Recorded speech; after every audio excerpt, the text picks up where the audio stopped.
Ba? Saan ka? Nandito ako sa Holy See, Vatican. Tara guys! Tara guys!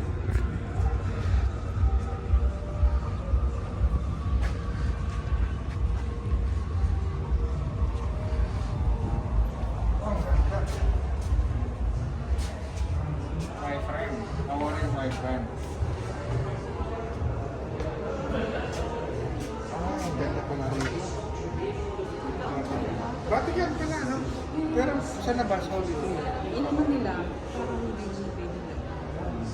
Ayun sa parang tapos na sa Vatican. Open natin nila.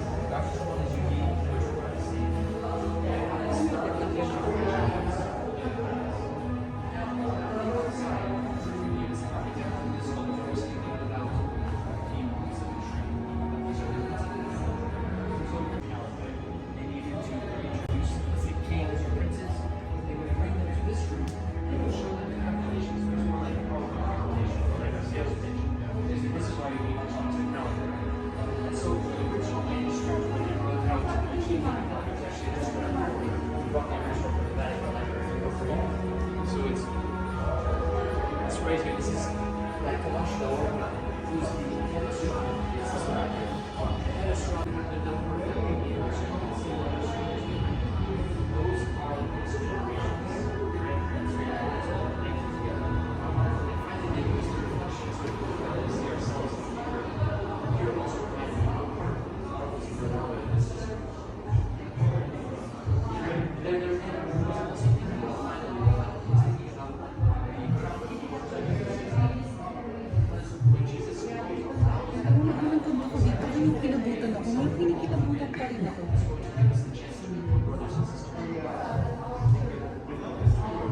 And part of that is continued. I mentioned the rose window over there.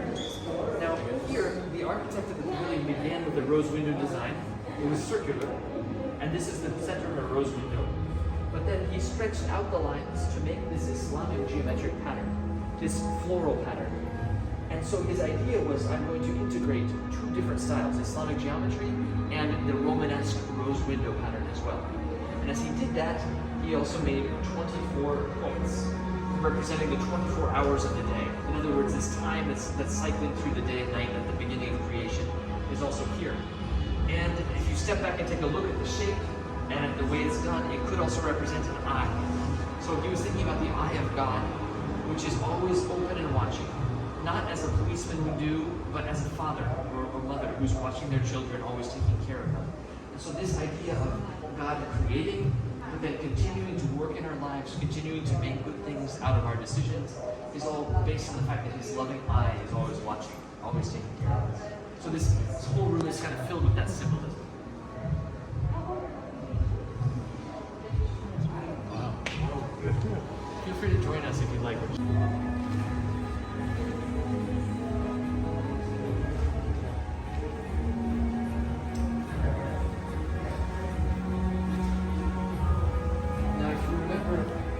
About Francis visiting the Sultan of Egypt in 1219.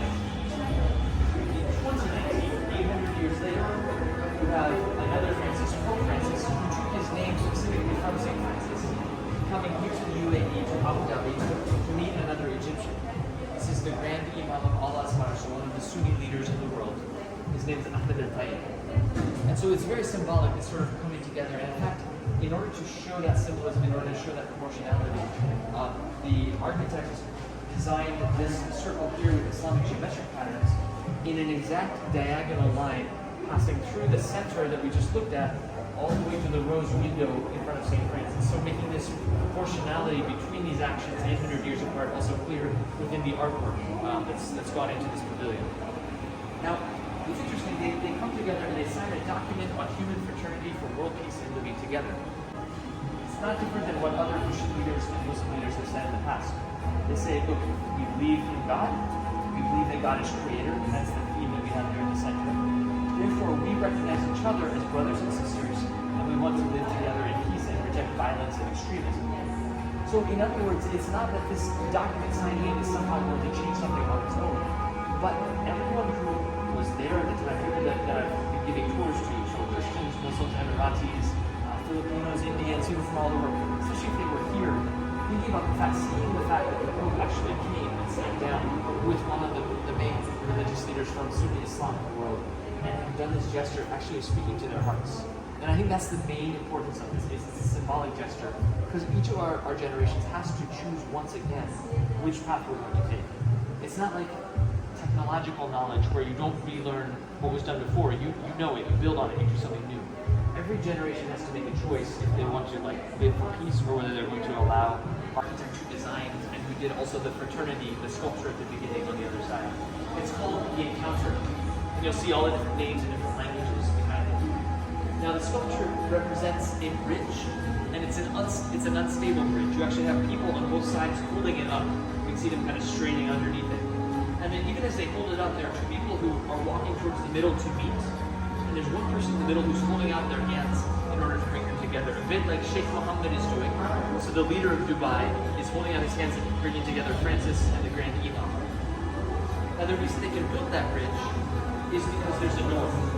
And this door consists of 4 arches. You have an Islamic arch, so a mosque arch. You have a Christian Gothic arch. You have a Greco-Roman arch, also used in other architectures. And to tie it to the local context, you have the Dubai frame, this big building that's here in Dubai. Now the basic message of this is that different religions and cultures can become a point of contact, a point of encounter between people who are coming from different places. Now, as a priest and as a Christian, whenever I see a bridge, I see the fundamental sign of the cross. Because a bridge always crosses something. It crosses a ravine, it crosses a river, here it crosses a threshold. And so for me, this person in the middle, just as it represents Sheikh Mohammed, it also maybe more fully represents Jesus Christ. Jesus Christ is the one who brings us together with God. That distance between Adam's hand and God's hand, Christ is coming and uniting us in himself. He's also the one who says, keep on loving, keep on crossing the bridge, even if you get rejected, just as I kept on loving and giving my life, even when I was rejected and went to the cross, died and rose again.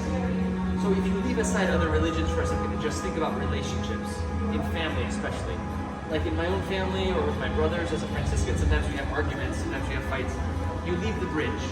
You don't know if it was a misunderstanding or was there some evil intention. You're on other sides and you're here on one side and the other guy's on the other side. You don't know if they're coming, what they're doing. To have someone like Christ in the middle, reaching out their hands with their cross and saying, come across the bridge, I give you my love, that's enough. It's something that we need, something that everyone needs. And so it's a little bit of what motivates me here. It's what I like to do to share with people. And I'm really just glad that we can build a bridge together today and be doing that here in our pavilion.